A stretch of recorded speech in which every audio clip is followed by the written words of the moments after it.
Skalica chce prilákať viac turistov, a to novou maškrtou. Popri obľúbenom trdelníku by sa v meste mali začať vyrábať obrovské torty. 1,5-metrové sladké dobroty majú na Záhorí tradíciu.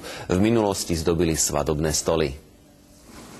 Vlani navštívilo Skalicu 25 000 turistov, prilákalo ich aj chutné záhorácké jedlo. Hodne sem chodia takoví, čo sú ochotná teda ten trdelník. A toto je nové lákadlo, vysoká torta. Pre náročnosť jej prípravy táto tradícia takmer zanikla. Manželia Hránkovci sa ju rozhodli oživiť. Skalická torta je súčasťou svadby v Skalici. Mala predstavovať nevestu. Šikovný záhorák Jozef Hránko nám dnes prezradil, že na výrobu sladkosti treba až 30 vajec. Súčasťou dobroty je aj bohatá čipková výzdoba.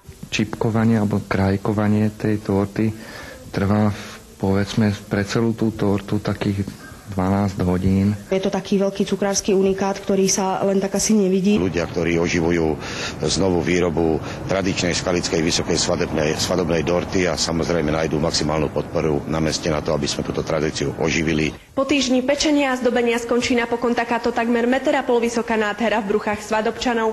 Andrea Dragošeková, Slovenská televízia.